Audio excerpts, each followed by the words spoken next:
Hello प्यारे बच्चों, कैसे हैं? आज तो बहुत अच्छे से अपनी तैयारी कर रहे होंगे। पूरी क्लास पूरे मन लगा करके पूरे जोश के साथ आप यहाँ पर उपस्थित हैं। और आइए, आज आपका संस्कृत हिंदी क्लासेज में स्वागत है। मैं D Lal, lecturer, GRV inter college Rath, Hamirpur, Uttar Pradesh से।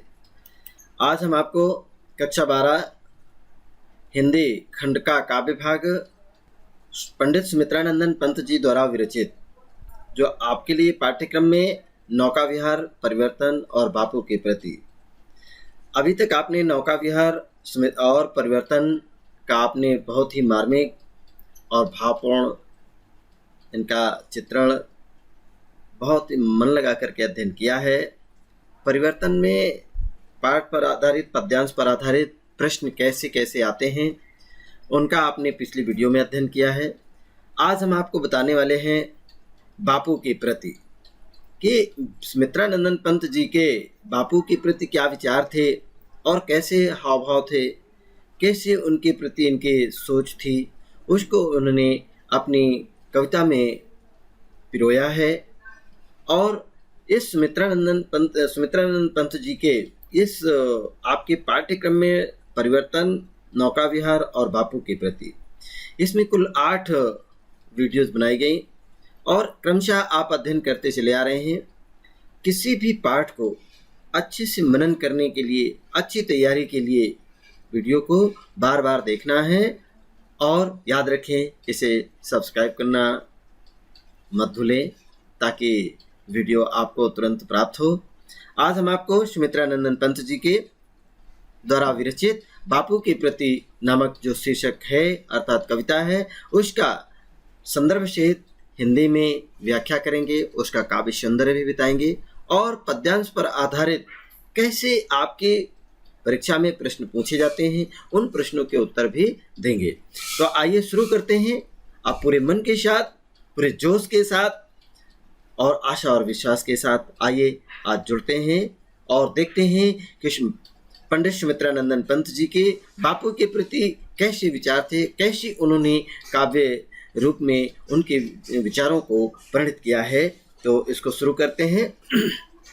देखिए, बापू के प्रति, और बापू के प्रति ये काव्य है, इसको आप पहले हमारे साथ मन लगाकर अध्ययन करेंगे। इसमें कुछ अंश रेखांकित हैं, उन रेखांकित अंशों की विशेष व्याख्या आपको करनी है और पाठ आपको पेपर में भी इसी प्रकार से पद्यांश दिया होगा और उस पद्यांश पर आधारित कुल 5 प्रश्न दिए जाएंगे और ये रेखांकित अंश की व्याख्या भी आपको करनी पड़ेगी। तो आइए शुरू करते हैं हम। पंडित सुमित्रानंदन पंत जी द्वारा विरचित बापू के प्रति। तुम मांसहीनो, तुम रक्तहीनो, देखिए कैसे विचार हैं। तुम मांसहीन, तुम रक्तहीन, हे अस्थि शेष, तुम अस्थिहीन, तुम शुद्ध बुद्ध आत्मा केवल, हे चिर पुराण, हे चिर नवीन।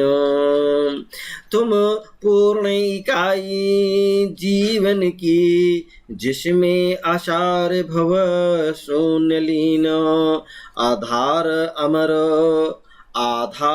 अमर होगी, जिस पर भावी संस्कृति की समासीनो, भावी की संस्कृति समासीनो। ये काव्य था और इस पद्यांश को आप कह सकते हैं, जब संदर्भ लिखेंगे तो कैसे लिखेंगे? प्रस्तुत कमनी कलेवर पद्यांश हमारी पाठ्य पुस्तक हिंदी काव्य के बापू के प्रति नामक शीर्षक से या कविता से अवतरित है। इसकी रचयिता पंडित सुमित्रानंदन पंत जी हैं। प्रसंग: प्रस्तुत काव्य पंक्तियों में महात्मा गांधी जी ने सत्य और अहिंसा के द्वारा विश्व में समन्वय स्थापित करना चाहते थे और विश्व में समन्वय स्थापित कर उस मानवता का संदेश दिया था। किसने दिया था? महात्मा गांधी जी ने दिया था। तो ऐसे संदर्भ भी आप जान गए होंगे। अब आपको देखना है इस कि हम व्याख्या करेंगे, तो व्याख्या को बहुत ही मन लगा करके और ध्यान से सुनेंगे। जिस किसी भी शब्द का इसमें व्याकरण या इस पैमाने या इसके शब्दार्थ ना आपको हो मालूम हो, तो आप वैसे तो हम कोशिश कर रहे हैं कि ये जो पाठ पद्यांश है इसके एक एक शब्द की व्याख्या करेंगे। कहीं आपको डाउट होता है तो कमेंट्स बॉक्स में जरूर नोट करें, उसका समाधान करेंगे। तुम मांसहीन तुम रक्तहीन हे अस्थिशेष। अर्थात महात्मा गांधी जी के प्रति पंडित सुमित्रानंद पंत जी के कहते हैं कि हे बापू, तुम्हारा शरीर इतना दुर्बल है, मांसहीन है। मांस से जब हीन होता है, हड्डी मात्र शेष होता है, तो शरीर कैसा होगा आप स्वयं समझ रहे होंगे। तुम शरीर से अत्यंत ही दुर्बल तथा मांस और रक्त से रहित हो, हीन हो, एवं तुम्हारा शरीर का हड्डियों मात्र है, अस्थिहीन। और कह अस्थि शेष, एक तरफ तो कह रहे हैं कि अस्थि शेष है अर्थात हड्डी मात्र है, और एक तरफ बता रहे हैं कि अस्थिहीन अर्थात हड्डियों से भी रहित हैं, रक्तहीन खून से रहित हैं, मांसहीन मांस से भी रहित हैं अर्थात मांस भी उसमें नहीं है, ना खून है, ना हड्डियां हैं। तो बताइए फिर ये कैसे मानव बन गए भाई? एक विचारणीय है। तो यहाँ पर आप क्या कहेंगे? भ्रांतिमान। कौन सा अलंकार है? अब विरोधाभास। आप कैसा बात करेंगे? विरोधाभास, दोनों बातें इसमें कही गई हैं। अस्थिहीन भी है, अस्थि शेष भी है, हड्डी मात्र भी है और हड्डी है भी नहीं है। तो दोनों स्थितियां यहाँ पर विरोधाभासी हैं, इसलिए इसमें विरोधाभास अलंकार है। तो तुम्हें उसे देखकर ऐसा प्रतीत होता है, लेखक ने अनुभव क्या किया कि हे गांधी जी, आपको देख करके ऐसा प्रतीत होता है कि तुम्हारे शरीर में अस्थियां भी शेष नहीं है और तुम पवित्र ज्ञान से युक्त आत्मा वाले हो। कैसे हो? शुद्ध बुद्धि आत्मा केवल, शुद्ध बुद्ध आत्मा केवल, अर्थात तुम बहुत ही शुद्ध और पवित्र ज्ञान से युक्त आत्मा वाले हो। तुम्हारे प्राचीन और नवीन, अब देखिएगा, प्राचीन हे चिर पुराण, हे चिर नवीन, दोनों में विरोधाभास है। इसमें भी देखिए, हे चिर पुराण, हे चिर नवीन, विरोधाभासी है। तो विरोधाभास अलंकार है प्रस्तुत पंक्ति में। अर्थात तुम्हारे आदर्श कैसे हैं? तुम प्राचीन आदर्शों के साथ साथ नवीन आदर्शों को भी स्वीकार करते हो। तुम पूर्ण इकाई जीवन की, हे बापू, तुम जीवन की पूर्णता हो, तुम जीवन की पूर्णता है या तुम में जीवन की पूर्णता है और सभ्यता और उचित प्रकार से परिनिष्ठित है, जिसमें सभ्यता पूरी तरह से परिनिष्ठित है अर्थात स्थित है। अब देखिएगा, इसी में प्रस्तुत काव्य पंक्तियों में कवि ने युग पुरुष गांधी की प्रति अर्थात महात्मा गांधी की प्रति, राष्ट्रपिता महात्मा गांधी की प्रति श्रद्धा व्यक्त की है। और कवि जी पंडित सुमित्रानंद पंत जी ने ही गांधी जी के आदर्शों को श्रेष्ठ मान करके उन्हें विश्व की एकता में सहायक बताया है। किसमें? विश्व की एकता में सहायक बताया है। तो आप इस पद्यांश की व्याख्या भी आपने पढ़ी। अब आप आएंगे इसमें काव्य सौंदर्य देखेंगे। प्रस्तुत पंक्तियों में कवि ने गांधी जी के प्रति विशेष श्रद्धा व्यक्त की है, ये भाव पक्ष रहा। भाषा इसमें संस्कृतनिष्ठ खड़ी बोली है। अलंकार इसमें उल्लेख है, विरोधाभास है, यमक अलंकार और रूपक अलंकार भी है। रस इसमें भक्ति रस है। कौन सा रस है? भक्ति रस। शब्द शक्ति इसमें लक्षणा है, अभिधा है, दोनों शब्द शक्तियां हैं। और काव्य के गुण यदि आपसे पूछे जाते हैं प्रस्तुत काव्य में काव्य के गुण क्या हैं, तो आप क्या बताएंगे? प्रस्तुत काव्य में काव्य के गुण प्रसाद गुण है। कौन सा गुण है? प्रसाद गुण है। तो ये आपने जाना है इसमें प्रसाद गुण। और अब आपको ले चलते हैं कि इस पद्यांश पर आधारित कुछ प्रश्न हम आपसे पूछेंगे। उन प्रश्नों के उत्तर आपको बहुत ही सावधानी से देना है। पुनः आप जान लें, किस प्रकार से महात्मा गांधी जी के प्रति पंडित सुमित्रानंदन पंत जी कहते हैं कि तुम्हारे शरीर को देखकर ऐसा लगता है कि तुम्हारे शरीर में मांस नहीं है, तुम्हारे शरीर में रक्त भी नहीं है, और हे अस्थिशेष अर्थात तुम्हारे शरीर में हड्डियों का ढांचा मात्र है, तुम्हारे अस्थि से रहित हो, मानो तुम ऐसा प्रतीत होता है कि तुम्हारे शरीर में हड्डियां भी नहीं है। तुम शुद्ध बुद्ध आत्मा, केवल तुम बुद्धि से परिपूर्ण, ज्ञान से परिपूर्ण एक पवित्र आत्मा, शुद्ध आत्मा वाले हो केवल। हे चिर पुराण, तुम पुराण अर्थात प्राचीन आदर्शों और नवीन आदर्शों की समन्वय हो, और जिसमें तुम पूर्ण इकाई जीवन की, अर्थात तुम में जीवन की पूर्णता है, अर्थात जीवन की इकाई की पूर्णता है तुम में, जिसमें आसार भव शून्य लीन है, अर्थात तुम्हारे में ही सारा संसार तुम ही से एक, या तुम्हारे जीवन से ही के आदर्शों से पर आधारित भविष्य की संस्कृति और सभ्यता का उचित प्रकार से लीन होगी, अर्थात जिसमें विश्व की समस्त आसारता लीन हो जाएगी। अर्थात आधार, अगला देखिएगा, आधार अमर होगा और होगी जिस पर भावी संस्कृति की समासीन, अर्थात भावी विश्व की जो भावी संस्कृति है वो तुम्हारी ही भावनाओं से समासीन माने प्रतिष्ठित होगी, उचित प्रकार से प्रतिष्ठित होती है, अर्थात ये सभ्यता और संस्कृति जो है भविष्य की वो तुम्हारे ही पर ही आधारित होगी। ये पुनः आपको इसकी व्याख्या की गई है। तो आइए इस पद्यांश पर आधारित कुछ प्रश्न हैं, उनके उत्तर आपको देना है। देखिए, उपर्युक्त पद्यांश, पहला प्रश्न आपसे पूछा जाता है, उपर्युक्त पद्यांश का संदर्भ लिखिए, तो आप क्या बताएंगे? बिल्कुल सही। प्रस्तुत पद्यांश कवि सुमित्रानंदन पंत जी द्वारा विरचित काव्य कृति युगांत, कहां से लिया गया? उनकी काव्य कृति युगांत से, हमारी पाठ्य पुस्तक काव्यांजलि में संकलित बापू की प्रति नामक कविता से उद्धृत है। दूसरा प्रश्न, रेखांकित अंशों की व्याख्या कीजिएगा। तो रेखांकित अंश की व्याख्या आपको बताई जा चुकी है और 2 बार रिवीजन किया है। इसका आप पुनः सुने, वीडियो को बार बार सुने तो इस रेखांकित अंश की व्याख्या आपको पुनः मिल जाएगी। तीसरा प्रश्न आपसे पूछा जा रहा है, प्रस्तुत पद्यांश की प्रति या प्रस्तुत पद्यांश के माध्यम से कवि का क्या कहना चाहता है? माध्यम से कवि क्या कहना चाहता है? तो आप क्या कहेंगे इसमें? प्रस्तुत पद्यांश में कविवर पंत जी ने युग पुरुष महात्मा गांधी की स्तुति की है, उनसे प्रार्थना की है। महात्मा गांधी जी ने सत्य और अहिंसा के द्वारा विश्व में समन्वय स्थापित करने के लिए चिर पुराण चिर नवीन, अर्थात विश्व में समन्वय स्थापित कर उसमें मानवता का संदेश दिया है। किसका संदेश दिया है? मानवता का संदेश दिया है। और चौथा प्रश्न है, कौन हड्डियों का ढांचा मात्र प्रतीत होते हैं? तो आप क्या बताएंगे? कौन?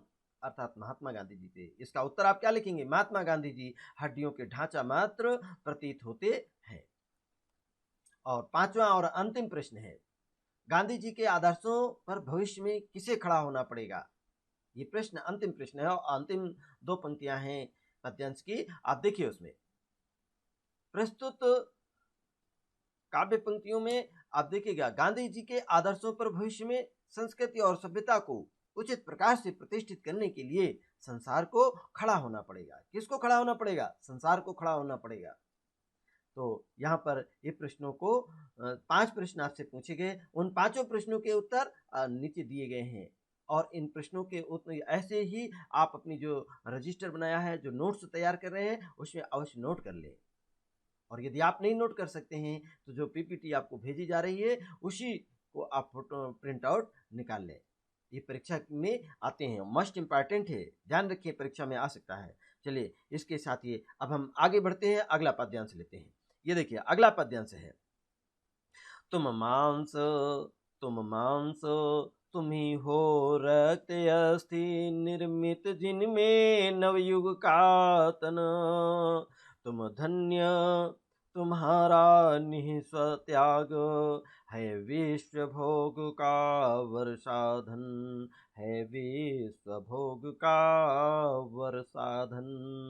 इस भस्म काम तन की रज से जग पूर्ण काम नव जग जीवन, बीनेगा सत्य अहिंसा के तानों बानों से मानवपन बीने का, सत्य अहिंसा के तानों बानों से मानवपन। प्रस्तुत काव्य पंक्तियों का आपने हमारे साथ सस्वर वादन करने का अभ्यास किया है। अब इस पद्यांश का आपको संदर्भ बताना है, तो आप क्या बताएंगे? प्रस्तुत काव्य पंक्तियों में कवियर पंत जी ने युग पुरुष महात्मा गांधी जी की स्तुति की है और महात्मा गांधी जी ने सत्य और अहिंसा, संदर्भ पुनः आप सुन लें। प्रस्तुत काव्य या प्रस्तुत पद्यांश कवियर सुमित्रानंद पंत द्वारा रचित काव्य कृति युगांत से हमारी पाठ्य पुस्तक काव्यांजलि में संकलित बापू की प्रति नामक कविता से उद्धृत है। अब इसका संदर्भ बताएंगे। तो संदर्भ में आप लिखेंगे, प्रस्तुत काव्य पंक्तियों में कविवर सुमित्रानंद पंत जी ने युग पुरुष महात्मा गांधी जी की स्तुति की है और महात्मा गांधी जी ने सत्य और अहिंसा के द्वारा विश्व में जो समन्वय स्थापित कर उसे मानवता का संदेश दिया है। अगला, अब आप आइए इसकी व्याख्या करते हैं।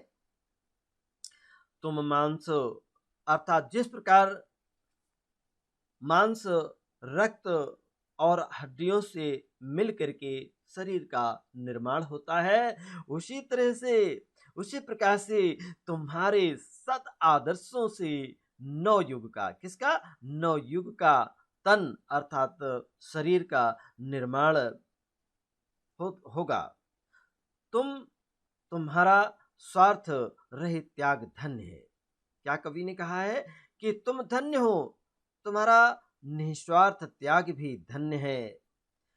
तुम विश्व भोग का वर साधन हो, अर्थात तुम्हारा निस्वार्थ भावना से किया गया यह त्याग ही मानव जाति का कल्याण का कारण बनेगा। तुम भस्म इकाई या तुम भस्म काम तन की रज से, तात्पर्य यह है कि देखिएगा ऊपर की पंक्तियों में, तुमने अपनी समस्त कामनाओं को त्याग कर भारत को स्वतंत्र करा करके भारतवासियों को स्वतंत्रता प्रदान की है। अस्वतंत्रता महत् सुखम कहा गया, प्यारे बच्चों, क्या कहा गया? ध्यान से सुनेंगे। स्वतंत्रता महद सुखम, परतंत्रता महद दुखम। स्वतंत्रता में सभी सुख मिलते हैं, आनंद मिलते हैं, खुशी मिलती है, और जब परतंत्रता होती है, गुलामी होती है, तो सारे दुख मिलते हैं, घुटन होती है, दर्द होता है, पीड़ा मिलती है आपको। इसी के साथ तुम भस्म इकाई तन की रज से, अर्थात यह नवीन जगत आप अपनी समस्त इच्छाओं और भावनाओं को भस्म करके उसकी धूल से, उसकी रज से सत्य और अहिंसा के सिद्धांत को प्राप्त करेगा। किसको प्राप्त करेगा? सत्य अहिंसा के सिद्धांतों को प्राप्त करेगा। और जिस प्रकार से तानों बानों से सत्य और अहिंसा के तानों बानों से ही मानवपन बनेगा, अर्थात जिस प्रकार से तानों बानों के योग से सुंदर वस्त्र का निर्माण होता है, बनकर तैयार हो जाता है, उसी प्रकार से आपकी द्वारा निर्धारित सत्य और अहिंसा के तानों बानों से मानव जीवन सुखी और समृद्धशाली बन सकेगा, और यह भारत देश भी डिजिटल प्रदेश, आत्मनिर्भर प्रदेश बनेगा, हर तरीके से संपन्न रहेगा, समृद्धशाली रहेगा। प्रस्तुत पद्यांश की काव्य सौंदर्य आप जानेंगे। देखिएगा, काव्य सौंदर्य के दो पक्ष होते हैं, भाव पक्ष और कला पक्ष। तो पहले भाव पक्ष में जानेंगे। प्रस्तुत काव्य पंक्तियों में कवि ने महात्मा गांधी जी के प्रति विशेष श्रद्धा व्यक्त की है, ये भाव पक्ष था। कला पक्ष में आप आइए, भाषा। प्रस्तुत काव्य पंक्तियों की पद्यांश की जो भाषा है वो संस्कृत निष्ठ और खड़ी बोली है। दूसरा, इसमें अलंकार क्या है, कौन सा अलंकार है? तो आप देखेंगे प्रस्तुत पंक्तियों में उल्लेख अलंकार है। उल्लेख किसे कहा गया कि किस प्रकार से महात्मा गांधी जी के शारीरिक ढांचा को और उनके जीवन को यहाँ पर उल्लेख किया है। विरोधाभास है, विरोधाभासी दोनों बातें कह देते हैं। बिना हड्डी मांस रक्त के शरीर का निर्माण नहीं हो सकता है, लेकिन यहाँ पर क्या क्या है कि तुम अस्थिहीन हो, मांस भी नहीं है तुम्हारे शरीर में, खून भी नहीं है, रक्त भी नहीं है, हड्डी भी नहीं है। और इसमें यमक अलंकार और रूपक अलंकार भी है। रस इसमें भक्ति रस। कौन सा रस है? भक्ति रस। और इसमें शब्द शक्ति, अभिधा और लक्षणा है। काव्य के गुण, अगर आपसे पूछा जाता है काव्य के गुण क्या है तो आप बताएंगे काव्य के गुण इसमें प्रसाद गुण है। आपको इसमें सीख रहे हैं ताने बानों से मानवपन का निर्माण हो रहा है, इसलिए यहाँ पर प्रसाद गुण है। तो ये आपने दूसरा पद्यांश पढ़ा है। अब इसके बाद हम चलते हैं अगले पद्यांश की ओर ले चलते हैं आपको। ये देखिएगा, इसको पहले सस्वर वादन करेंगे, हमारे साथ बोलने का अभ्यास करिएगा। सुख भोग खोजने आते सब। सुमित्रानंद पंत जी महात्मा गांधी जी को लक्ष्य करके कहते क्या है कि सुख भोग खोजने आते सब, आए तुम करने सत्य खोज। जग की मिट्टी के पुतले जन, तुम आत्मा के मन के मनोज। जड़ता हिंसा स्पर्धा में भर, चेतना अहिंसा नम्रयोज।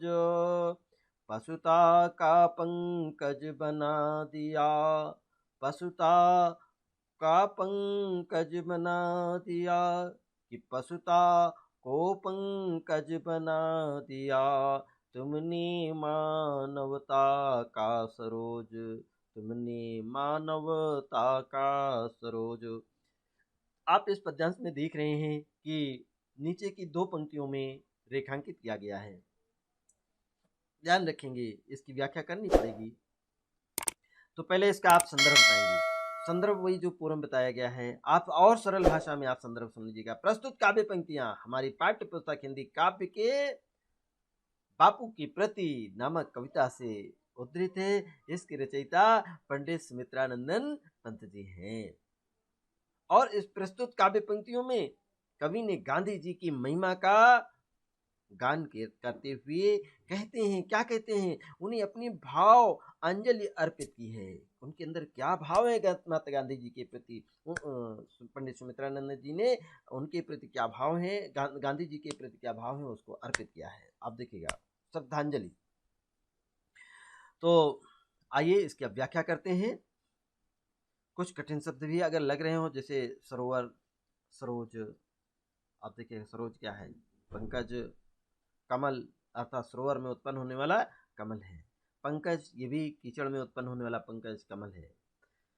बाकी ये चेतना है, अहिंसा है, हिंसा है, जड़ता है, स्पर्धा है, आत्मा है, सत्य है और मिट्टी है। ये जो शब्द आप देख रहे हैं तो संस्कृत निष्ठ शब्द हैं। इन्हें क्या कहेंगे? संस्कृत निष्ठ। नम्र है, ये संस्कृत निष्ठ भाषा, खड़ी बोली इसमें बताई गई है। अब इसकी व्याख्या सुनिएगा। हे पंत जी कहते हैं कि हे बापू, प्रायः इस पृथ्वी पर जितने भी प्राणी जन्म लेते हैं वो जन्म लेकर के सुख की मंगल कामना करते हैं कि हमें सुख भोगने के लिए आए, सुख खोजते रहते हैं। रात दिन प्रत्येक प्राणी सुख खोजने में लगा रहता है, परंतु तुम आए करने सत्य खोज। इस पृथ्वी पर सत्य की खोज करने के लिए आपने अवतार लिया है। मानव मिट्टी से निर्मित एक पुतला है। मानव क्या है? मिट्टी से निर्मित एक बना हुआ पुतला है, और यहाँ मिट्टी से बन करके आता है, अंत में मिट्टी में ही मिल जाता है। हे बापू, आप मिट्टी के बने हैं। किसके? आप भी मिट्टी के बने हैं, परंतु आपके उस मिट्टी से, मिट्टी के पुतले हैं, मिट्टी से निर्मित हैं, और मिट्टी से निर्मित शरीर में सत्य अहिंसा सत्य आत्मा निवास करती है। कैसी आत्मा? सत्य आत्मा निवास करती है आपके मन में। तुम आत्मा के मन के मनोज हो, अर्थात आप मन को प्रसन्न करने वाली कमल के समान हो। किसके समान हो? कमल के समान। उपमा अलंकार है। आपने मानवता की अकर्मण्यता, अब देखिएगा, तुम जड़ता अहिंसा जिसको आप कहता है, मानव की अकर्मण्यता, हिंसा एवं प्रतिद्वंदिता, हिंसा एवं प्रतिद्वंदिता जिसे स्पर्धा कहते हैं, स्पर्धा माने प्रतिद्वंदिता में भर दिया है। अर्थात प्रतिद्वंदिता को दूर करके उसमें ज्ञान और हिंसा, ज्ञान अहिंसा और आत्मशक्ति अर्थात मानवीय सद्गुणों को जागृत किया है। हे बापू जी के प्रति तुम पस्ता की पंकज का राखो, अर्थात पस्ता को पंकज बना दिया है। अर्थात आपने मानव में व्याप्त मानव में क्या व्याप्त है? वर्ग भेद है, जातिवाद है, भाषावाद है, क्षेत्रवाद है, ऊंच नीच है और हिंसा है आदि का ये जो कीचड़ में उत्पन्न कमल को अर्थात उसे सत्य मतलब कमल को अर्थात सत्य अहिंसा त्याग, सत्य अहिंसा और त्याग मानवता रूपी स्वच्छ सरोवर, मानवता रूपी स्वच्छ सरोवर में उनमें उत्पन्न कमल को अर्थात कमल के सदृश आपने बना दिया है, कमल के समान बना दिया है। इसमें आपने इसकी व्याख्या सुनी, पुनः इसकी व्याख्या सुनिए। आपने मानव समाज में व्याप्त वर्ग भेद, जातिवाद, भाषावाद और हिंसा आदि की कीचड़ में उत्पन्न कमल को सत्य अहिंसा त्याग, सत्य अहिंसा त्याग और मानवता रूपी स्वच्छ सरोवर में उत्पन्न कमल के समान बना दिया है। अर्थात ये कमल पुष्प जो सरोज जिसे कहा जाता है, जिसे पंकज कहा जाता है, उसके सदृश आपने बना दिया है। इसकी व्याख्या आपने पुनः सुनी है, तो इसका आइए अब काव्य सुंदर बताते हैं। तो काव्य सुंदर में आप सबसे पहले देखिए भाषा कैसी है। भाषा इसकी संस्कृत निष्ठ खड़ी बोली है, भाषा संस्कृत निष्ठ खड़ी बोली। अब कैसे आपको मतलब कि ये संस्कृत निष्ठ है? देखिए आत्मा, हिंसा, जड़ता, अहिंसा और स्पर्धा, नम्र, ये क्या है? संस्कृत निष्ठ शब्द कहला। मिट्टी, ये संस्कृत निष्ठ शब्द है, इसलिए भाषा इसमें संस्कृत निष्ठ खड़ी बोली है। अलंकार इसमें रूपक अनुप्रास दोनों है, इसमें रूपक और अनुप्रास अलंकार की सुंदर छटा है। रस इसमें वही भक्ति रस। कौन सा रस? भक्ति रस। शब्द शक्ति क्या है इसमें? अभिधा एवं लक्षणा दोनों है। गुण, काव्य के गुण क्या है? तो आप बताएंगे काव्य के गुण इसमें माधुर्य गुण है, काव्य के गुण इसमें माधुर्य गुण है। तो इसी के साथ ही अब हम आगे बढ़ते हैं। इसमें कुछ प्रश्न आपसे पूछे जा रहे हैं, उन प्रश्न के उत्तर देने के लिए सजग हो जाइएगा। आइए ये प्रश्न आपके सामने वर्णित हैं, देखिएगा। पहला प्रश्न आपसे पूछा जा रहा है, उपर्युक्त पद्यांश के कवि एवं कविता का नाम बताइए। तो आप क्या बताएंगे? उपर्युक्त, देखिए टाइपिंग मिस्टेक आया इसमें। उपर्युक्त पद्यांश के कवि सुमित्रानंदन पंत एवं कविता का नाम बापू की प्रति है। कविता का नाम क्या है? बापू की प्रति है। दूसरा प्रश्न आपसे पूछा गया है कि अधिकांश मानव संसार में आकर किसकी खोज में लग जाते हैं? तो आप उत्तर क्या देंगे? इसका उत्तर सोचिए। देखिए दूसरे प्रश्न का उत्तर, अधिकांश मानव संसार में आकर सांसारिक सुख की खोज में लग जाते हैं। किसकी खोज में लग जाते हैं? सांसारिक सुख की खोज में लग जाते हैं। तीसरा प्रश्न, प्रस्तुत पद्यांश किस काव्य रचना से उद्धृत है? अर्थात उस रचना का नाम बताइए जिसे सुमित्रानंदन पंत जी ने जिस पुस्तक में इस काव्यांश को लिखा है। तो आप इसका तीसरा प्रश्न का उत्तर आप देंगे, प्रस्तुत पद्यांश युगांत नामक काव्य रचना से उद्धृत है। कहां से? युगांत नामक काव्य रचना से उद्धृत है। चौथा प्रश्न है, इस पद्यांश में कवि ने किस प्रसंग का वर्णन किया है? तो इस प्रसंग आपको बताना है। प्रसंग आपको बताया गया है, आप अपना वीडियो को रिवाइज करके सुन लीजिएगा इसको। इस पद्यांश में कवि ने महात्मा गांधी जी के श्रेष्ठ उद्देश्यों के प्रति समर्पित जीवन के प्रसंग का वर्णन किया है। अर्थात गांधी जी के श्रेष्ठ जीवन, श्रेष्ठ उद्देश्यों के प्रति समर्पित किया, जो समर्पित जीवन के प्रसंग का वर्णन किया है। और अंतिम प्रश्न है, रेखांकित पंक्तियों की व्याख्या कीजिए। तो आप क्या करेंगे? रेखांकित पंक्तियों की व्याख्या आपको बताई गई है और पुनः आप समझें। और इन प्रश्नों को आप अपने नोट्स में उतार लें, नोट कर लें, और जैसे ही लॉकडाउन खुलता है आपको क्लास में आप हमें चेक करा लें। और कहीं पर कोई कमेंट्स है तो ज़रूर नोट करें, उसको समाधान करेंगे हम। तो आइए ये अगला पद्यांश है, पशु की कारा से जग को। आप इसको पहले हमारे साथ उच्चारण करिए, जुड़े पहले। पशु बल की कारा से जग को दिखलाई आत्मा की विमुक्ति। विद्वेष घृणा से लड़ने को, किससे? विद्वेष घृणा से लड़ने को सिखलाई दुर्जन प्रेम युक्ति। वर श्रम प्रसूति से की कृतार्थ, तुमने विचार परिणित उक्ति। विश्वानुरक्त हे अनाशक्त, सर्वस्व त्याग को बना मुक्ति, सर्वस्व त्याग को बना मुक्ति। ये प्रस्तुत पद्यांश रहा। और इस पद्यांश को आप संदर्भ से पहले आप सुनिए। प्रस्तुत काव्य पंक्तियां पद्यांश कवि सुमित्रानंदन पंत जी द्वारा विरचित काव्य कृति युगांत से हमारी पाठ्य पुस्तक काव्यांजलि में संकलित है और बापू की प्रति नामक शीर्षक से उद्धृत है। ये संदर्भ आपने जाना है। प्रसंग आप जानिए। प्रस्तुत काव्य पंक्तियों में कविवर सुमित्रानंद पंत जी ने बड़े श्रद्धा और भाव के साथ उन्हें श्रद्धा सुमन समर्पित किए, अर्थात भावांजलि समर्पित की है। क्या भाव है उनके प्रति, इसको आप सुनेंगे। व्याख्या आप सुनिएगा। पशु बल की कारा से जग को, अर्थात गांधी जी को संबोधित करते हुए पंडित सुमित्रानंदन पंत जी कहते हैं कि तुम हे गांधी, जिस समय यह सारा संसार पाशविक शक्तियों से, अर्थात पशुओं की जैसी प्रवृत्ति से के कारागार में बंद कराह रहा था, तड़प रहा था, उस समय तुमने अहिंसा के आधार पर आत्मा को मुक्ति करने के लिए, आत्मा को मुक्ति अर्थात मोक्ष की राह दिखलाई है। और यही नहीं, आपने ईर्ष्या द्वेष, देखिए द्वेष विद्वेष घृणा से लड़ने को, अर्थात आपने ही ईर्ष्या द्वेष एवं घृणा का भाव रखने वालों से प्रेम का व्यवहार करने की युक्ति दिखलाई है, सिखाई है। और तुम अर्थात आपने अपने विचारों को मात्र कथन तक ही सीमित नहीं रखा, बल्कि व्यवहारिक रूप में भी, अर्थात उसको व्यवहार के रूप में भी परिवर्तित करके दिखा दिया है। इस प्रकार अपने विचारों से तुम अपने विचारों के अनुरूप व्यवहार एवं कार्य के संबंध में कहे जाने वाली कथनों को अपने श्रेष्ठ कर्म के माध्यम से, किसके श्रेष्ठ कर्म के माध्यम से कृतार्थ कर दिया है। संसार के प्रति, देखिए सर्वस्व त्यागी, ये संसार के प्रति दिया गया विश्वानुरक्त, अर्थात संसार के प्रति प्रेम भाव रखने वाले और तथा आसक्ति से रहित गांधी जी, आप अपना सर्वस्व त्याग कर मोक्ष प्राप्त करने वालों में शामिल थे। किसमें? मोक्ष, मुक्ति प्राप्त करने वालों में से थे।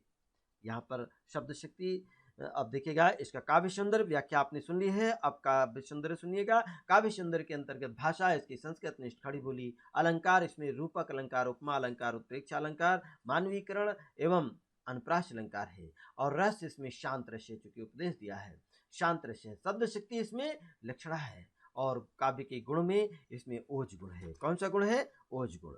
तो इस प्रकार से आपने इसकी व्याख्या और काव्य सौंदर्य को सुना है। और अब हम इसी के साथ ही आगे हमारी आज का ये कक्षा, अब क्लास, ये वीडियो पूरी हो रही है। और ध्यान रखें, इसको सब्सक्राइब करना, लाइक करना मत भूलें।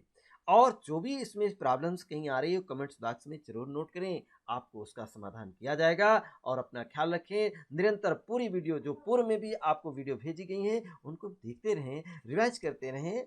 हमेशा मालूम होता है कि कौन पढ़ रहा है कौन नहीं, इसलिए ध्यान रखें, मन लगा करके तैयारी करें। और यही अवसर है अपने को श्रेष्ठ बनाने का, ताकतवर बनाने का, मजबूत करने का। परीक्षा से परिपूर्ण हो, अरे बल से नहीं, ताकत नहीं, ज्ञान से परिपूर्ण होना चाहिए, ज्ञान से सशक्त मजबूत होना चाहिए।